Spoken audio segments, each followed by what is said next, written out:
Hello မျက်နှာကတော့ပေါ့နော်ဒါကဒီမျက်နှာလေးဘာကြောင့်ဒီလိုဖြစ်သွားလဲဆိုတဲ့ဟာကိုအားလုံးသိအောင်လို့ကျွန်မ knowledge အနေနဲ့ပေါ့နော်ပြန်ပြီးတော့ sharing လုပ်ပေးတာပါဘယ်သူမှတော့ကိုယ့်ရဲ့မလားမပါမျက်နှာကြီးနဲ့တော့ဒီလိုမျိုးဗီဒီယိုရိုက်ပြီးတော့ဘဟုတုတအနေနဲ့ပြောပြချင်လို့နော်လှတဲ့မျက်နှာနဲ့ပြောပြချင်တာဆိုပထမဆုံးအနေနဲ့ကျွန်မဒါဘာကြောင့်ဖြစ်သွားလဲဆိုတာကိုပြောပြချင်ပါတယ်ဒါလေးကကြတော့ကျွန်မ ordinary ပေါ့နော် ordinary line ပေါ်မှာလည်းအရင်နာမည်ကြီးရယ်နောက် review တွေလည်းရမ်းကောင်းတယ်ပေါ့နော်ဆိုတဲ့ခါကျတော့ကျွန်မဒီမှာ customer တွေလည်းမှားကြတယ်ဆိုတော့ကျွန်မကိုယ်တိုင်လည်းဒါလေးကပေါ့နော်သုံးကြည့်မယ်ပေါ့နော်သူရဲ့ review လေးဖတ်ကြည့်တော့လည်းမစိုးဘူးဆိုပြီးတော့ကိုယ်တိုင်လည်းဒါလေးကိုcustomer order မှာပေးရင်းနဲ့ပေါ့နော်အများကြီးမဟုတ်ဘူးเนาะဒါ customer ဝယ်ခိုင်းတဲ့ order မှာရင်းနဲ့ကျွန်မတပူးပို့မှာလိုက်တယ်ပေါ့နော်ပို့မှာကျွန်မအတွက်ပေါ့နော်အဲ့ဒါနဲ့ကျွန်မဒါလေးကိုသုံးကြည့်မယ်ဆို ordinary peeling သုံးကြည့်မယ်ဆိုအဲ့မသုံးခင်မှာကျွ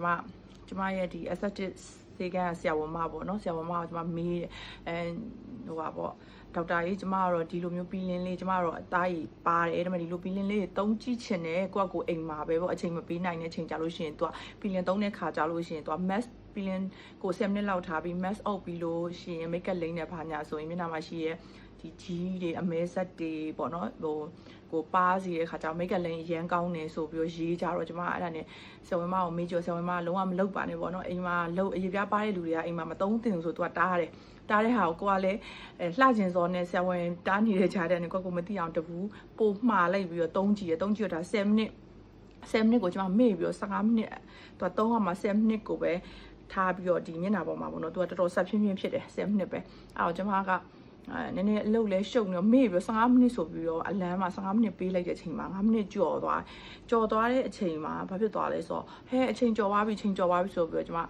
ချက်ချင်းတတိရတဲ့အချိန်မှာကျွန်မခါတိုင်းဆိုလို့ရှိရင် wet tissue လေးပေါ့နော်ခါပထမတစ်ခေါက်တုံတော့10မိနစ်တောင်မပြည့်မျက်နှာဆက်လာတော့ကျွန်မ wet tissue နဲ့တုပ်ချလိုက်တယ်ဒီတစ်ခေါက်ကျတော့ကျွန်မ wet tissue နဲ့မတုတ်ချပဲနဲ့အချိန်ကျော်သွားပြီဆိုတော့ကျွန်မမျက်နှာတစ်လိုက်တယ်ပေါ့နော်မျက်နှာတစ်ချလိုက်တဲ့အခါကျတော့သူ့ရဲ့ peeling ဟာလည်းဒီမျက်လုံးမှာသွားထိတော့မျက်လုံးရေပြားကြအရန်ပါတယ်လေငါကလည်းကျွန်မအသားကြီးအရန်ပါတဲ့လူဖြစ်တဲ့အတွက်ကျွန်မရေပြားပါတဲ့အခါကျတော့ကျွန်မမျက်လုံးသတိမထားမိမျက်လုံးလေးကဆက်ဖြစ်တော့ဖြစ်နေတဲ့အခါကျနောက်ရက်ကျကျွန်မအမြဲတမ်းတစ်လတစ်ခါ spa သွားတော့ချွေးထုတ်ခန်းဝ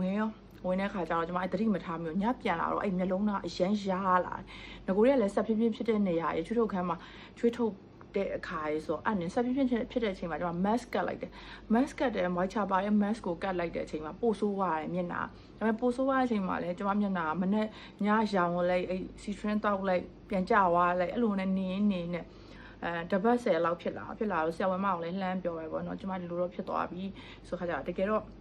့အဲ့ဆရာမကပြောတဲ့ဟာကိုကျွန်မလည်းအမှုမမှတ်မဲ့ပေါ့နော်အယောင်ကျသွားလိုက်ပြန်ရှောင်လာလိုက်နဲ့အဲ့လိုနေရင်းကနေမနေရတော့မိတ်ဆွေတယောက်ကနေပြီးတော့ငါ6ကြော်ငပိကြော်ပို့တဲ့အချိန်မှာကျွန်မဒီမျက်လုံးဟောင်မေ့နေနည်းနည်းတော့ရောင်နေအဲ့တော့မေ့ပြီးတော့ကျွန်မစားလိုက်တဲ့အချိန်မှာမနှက်လဲကြာရောဒီပီလင်သုံးထားတဲ့ဟာနဲ့အရှိန်နေနဲ့ပေါ့နော်အရေပြားလည်းအရန်ပါတဲ့အခါမှာဘာဖြစ်သွားအလက်ကြီးလို့ဖြစ်ပြီးမျက်လုံးလုံးဝပိတ်သွားတာမျက်လုံးကမြင်ကိုမမြင်ရတော့ဘယ်နဲ့ဒီလိုမေ့လေးပေါ့နော်အဲ့လိုမျိုးလေးမေ့လေးပဲကြည့်ရတဲ့အခြေအနေဖြစ်ပြီးကိုမျက်နှာကိုကြည့်ပြီးကျွန်မမယုံနိုင်ဘာလို့ဟိုတနေ့ကကျွန်မ live ဝင်တော့ကြာကျွန်မမျက်နှာလှလှလေးဖြစ်နေဒီနေ့လည်းကြာကိုမျက်နှာအဲ့လိုဖြစ်သွားတဲ့အချိန်မှာအရန်ဝတ်နေတယ်ပေါ့နော်ပြီးရခါကျအသားတွေအရန်ရားတဲ့ခါကျကျွန်မဒီလိုမျိုးပုတ်တဲ့အချိန်မှာပေါ့နော်ရေပြားတွေလန်ပြီးတော့အဲ့လိုအနီးဖြစ်ကုန်တာပေါ့နော်ဒါအမျိုးသမီးတွေကိုတတိထားလို့ရအောင်နောက်တစ်ခါကျရင် line ပေါ်မှာကြော်ညာအားကောင်းတဲ့ဟာမျိုးပေါ့နော်ကြော်ညာအားကောင်းတဲ့ဟာမျိုးတွေကျွန်မမသုံးစေချင်ဘူးပြီးတဲ့အခါကျ review ဆိုလဲတခြားသုံး skin care ဆိုတဲ့သဘောကသူများနဲ့တဲ့ပြီးမယ်ကိုနဲ့တက်ချင်မှတဲ့တာဒါကြောင့်ကျွန်မကိုချင်းစားပြီးတော့ကျွန်မလိုမျိုးဒီရေပြားပါတဲ့လူတွေဒါကိုသုံးမိမှာဆိုလို့ပေါ့နော်မသုံးပါနဲ့လို့ကျွန်မကဒါ knowledge လေး share ပေးတာပေါ့နော်ဘာလို့ဆိုအရန် risk များတယ်တော်တော်များများကကျွန်မဒါကြောင့်လေအရင်တော့ဆိုလဲ ordinary ကျွန်မမရောင်းတာများတယ်ဘာဖြစ်လို့ဆို customer တွေကကြောက်အများနဲ့ကျွန်တော်တို့အလုပ်လုပ်ရတဲ့ခါကျတော့ဒါလေးကောင်းတယ်ဒါလေးဝယ်ပေးပါဆိုတော့ကိုမိတ်မပြတ်ချင်တော့မှားပြီးရတယ်တကယ်တော့ ordinary မှာကျွန်တော်ဒါရဲ့နောက်တစ်မျိုးရှိရ serum ပေါ့နော်ဒီ serum သူ့ရဲ့ serum ကိုသုံးတဲ့ချိန်မှာမတက်တာပဲနဲ့ဒီမျက်လုံးတော့ white ဒီဆိုအရန်ဆက်တာအခုဆိုကျွန်မမျက်နှာဒါဆရာဝန်ပြရတယ်ဒီနေ့ဆရာဝန်ညွှန်ကြားတဲ့ဆေးပေါ့ steroid ပါတဲ့ဆေးတွေတောက်ရတယ်ပြီးတဲ့ခါကျလို့ glamine တို့နောက်ပြီးတဲ့ခါကျဒီ hydraco တို့နောက်ပြီးတဲ့ခါကျရင်ဒီ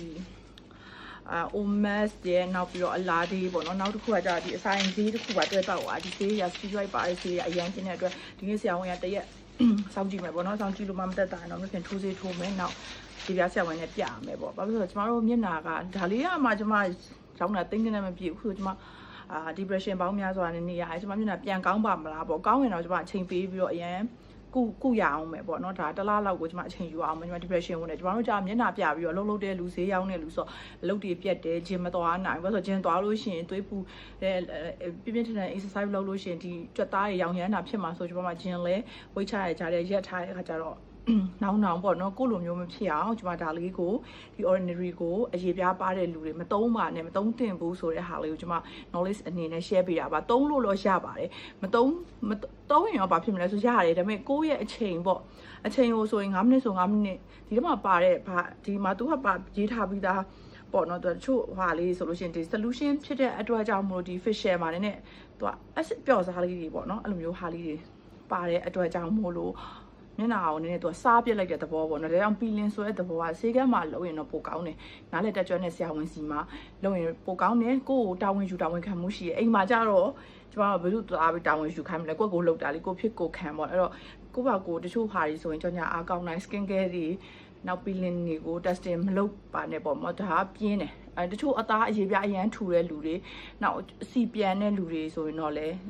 တုံးရင်တော့အဆင်ပြေမှာပေါ့နော်လူတိုင်းနဲ့အဆင်ပြေမဲ့ကိုနဲ့ပြေချင်မှပြေရဒါကြောင့်ကျွန်မဒီလိုမျိုးဖြစ်တဲ့ဟာကိုကျွန်မအနေနဲ့ရေပြားပါတဲ့လူတွေအသားရေ6တဲ့လူတွေတုံးတဲ့ခါကျရင်တချို့ကသူများကြော်ညာ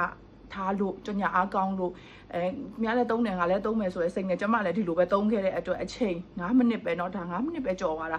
ဒီထက်အချိန်ကြော်သွားရင်ကျွန်မမျက်နှာစဉ်းစားမစင်စားရဲဖြစ်တဲ့အတွက်ကြောင့်ချို့နားမလဲတဲ့လူတွေဝယ်သုံးပြီးတဲ့ခါကျရင်ဒါကိုအချိန်အတိအကျနဲ့သုံးချင်ရင်တော့အချိန်တိကျနဲ့သုံးပါ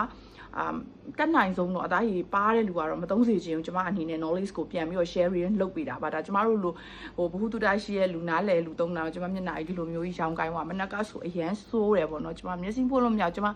မျက်လုံးလည်းမြင်တော့လားမသိဘူးပေါ့နော်ကျွန်မအရန်ဝမ်းနေတယ်ပေါ့နော်ဘာလို့ဆိုဒီလိုမျိုးကြီးဖြစ်သွားတဲ့အတွက်ပေါ့နော်အဲ့တော့ဒါလေးကိုသတိထားစေချင်ပါတယ်လို့ပြောရင်းနဲ့ကျွန်မဒီဗီဒီယိုလေးကိုတင်ပေးလိုက်ရခြင်းဖြစ်ပါတယ်အားလုံးကျေးဇူးတင်ပါတယ်ကျွန်မလည်းအရန်ဒီမျက်နှာနဲ့ပတ်သက်ပြီးအရန် depression ရနေတဲ့ခါကျတော့ကျွန်မပြောတဲ့စကားတွေမှာအမှားရှိရင်လည်းခွင့်လွှတ်ပေးပါနော်အားလုံးကျေးဇူးတင်ပါတယ်ရှင်